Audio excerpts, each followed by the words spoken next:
Good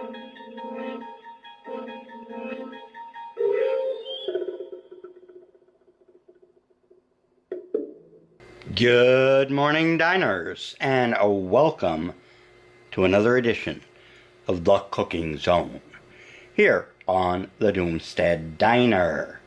And we're back in the kitchen again, and it's another early morning and another breakfast video. Have you had enough breakfast videos yet? But today we're doing something a little different. I'm not going to focus on eggs, okay? We have done too many egg videos. Well, you can never do too many egg videos, at least if you go around the interwebs and check out all the other foodie cooks that are out there. But anyway, today, instead of eggs, we're going to focus on another ubiquitous part of the breakfast meal, at least in the West, which are your breakfast potatoes. All right? Now, you can fix your breakfast potatoes almost any way you want, you know. But there are a couple of, or a few of them that are more popular than others, preparations for breakfast. And one of them that you get in almost every diner and every fast food joint and so forth are hash browns. And I admit to liking hash browns quite a bit, and especially now that they're so convenient. I have in a couple of other videos showed these guys, right? The hash brown brick. It is frozen patty of hash browns, and it actually comes in somewhat cheaper sometimes than raw potatoes or fresh potatoes, and it does not have many preservatives in it, or any preservatives as far as I know. It's just frozen potato shred, right, and pressed into a brick, and it, you know, it fries up really easy. Takes away preparation time. It's a great time saver, and I love these. But when I was a kid, we didn't have frozen potato patties. So, you know, where did you get your breakfast potatoes from? Well, the way we got them back in the day was from a leftover potato, either baked or boiled or something like that. And this is a leftover baked potato.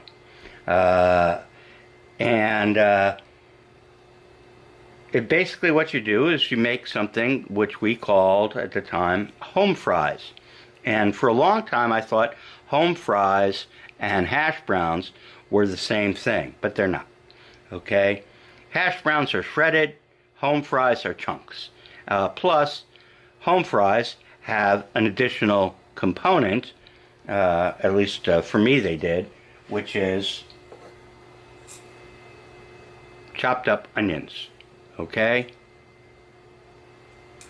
And so we're going to make home fries this morning with our leftover baked potato here and our onions. So I'll chop them up real fast, and then I'll get set up to do the cook.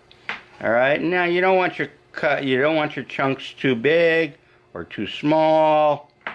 Okay? So I usually cut into slices first. Okay, one more. I think we can get one more out of here without cutting my fingers off. All right, not too bad. And then I'll cut these in half, maybe quarters. I'll probably go to quarters with that one. This one only halves. And I leave the skin on these guys.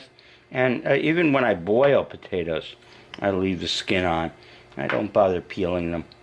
I like the skin, first of all. And the skin has healthy nutrients in it. And, you know, why waste the food? Skin is good. And I like skin on almost everything. I don't peel carrots. And I don't take the skin off my salmon. I love salmon skin fried up. That's delicious. Okay. And One more cut, and now we've got our chunks of potatoes. Now that's a healthy amount of potato for breakfast. Okay. All right. I will be back to cook up these potatoes for you, and it's not a very complicated cook. Even, easy enough for Trump supporters, I think. I got to get off that joke. I've used it too many times. All right. Back in a minute. Back in the cooking zone to actually cook up the home fries. And it's not a terrifically difficult cook, like I said. You have a couple of choices, though, right at the beginning, which is, do you want to use oil or do you want to use butter? Okay. Now, each one has their advantages. Oil will cook hotter, and you'll get a little bit crispier home fry on the outside than you will with butter. But on the other hand, the butter has more flavor to it. And so I am willing to sacrifice a little crispiness for the flavor of butter. And so butter goes in. And let's add some butter to our pan. Boom. There's some. There's a little bit of dregs left there. And I'm going to see how this melts up and decide if it's enough butter or if I need more. And I'll bet you I decide I need more. Because it's a decent amount of potatoes and decent amount of onions, and they all absorb the butter, and the more butter that gets absorbed, the better the flavor, so yeah, I'm gonna add a little more. I gotta get a new butter bar here. That was the last of that one. Okay, and I think that should do it. Now, temperature wise, as usual, we're back on our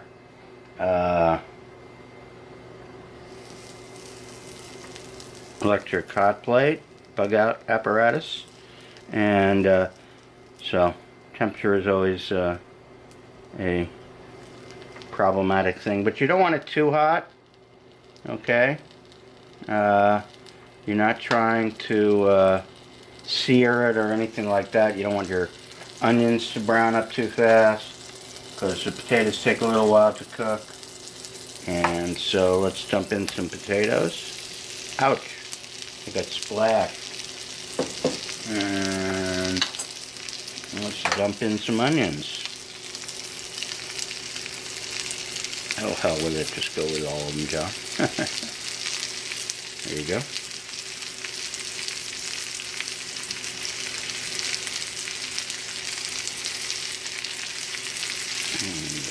One more recalcitrant onion that does not want to get in the pan. Okay. Now we're all in there. Alright, now it's just a matter of mushing them around in the butter. And as we cook down here, we might go ahead and add still more butter to this equation.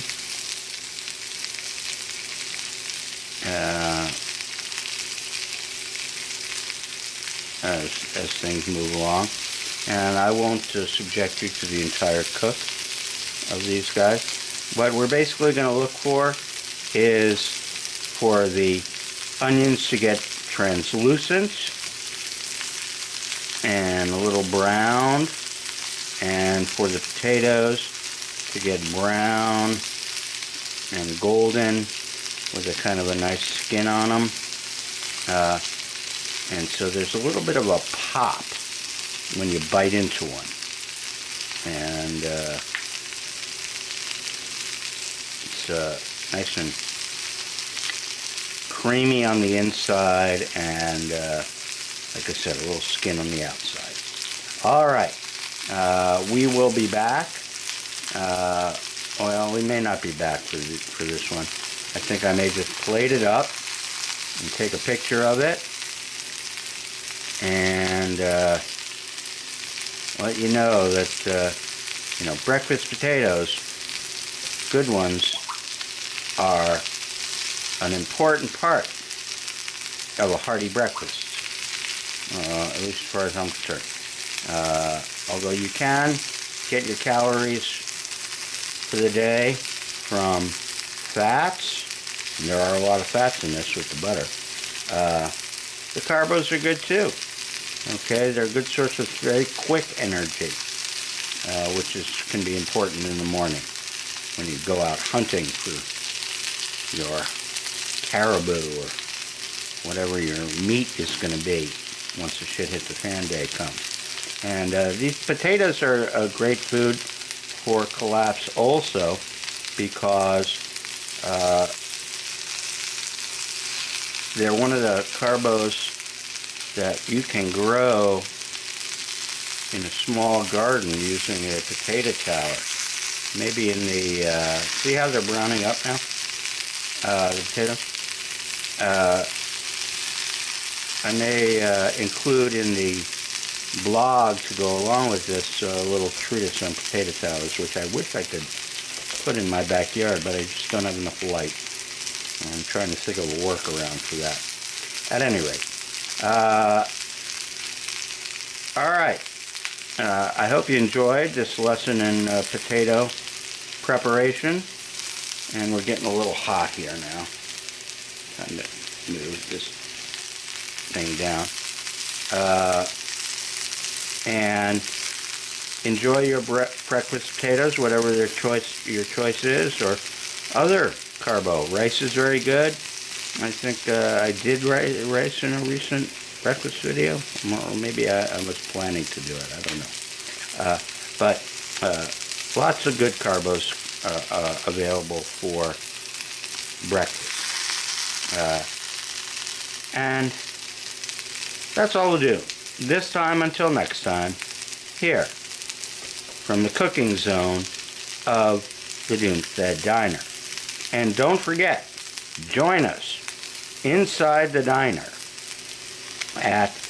in our forum where we discuss our great recipes and food and the ongoing collapse of industrial civilization. Hasta la spud, folks.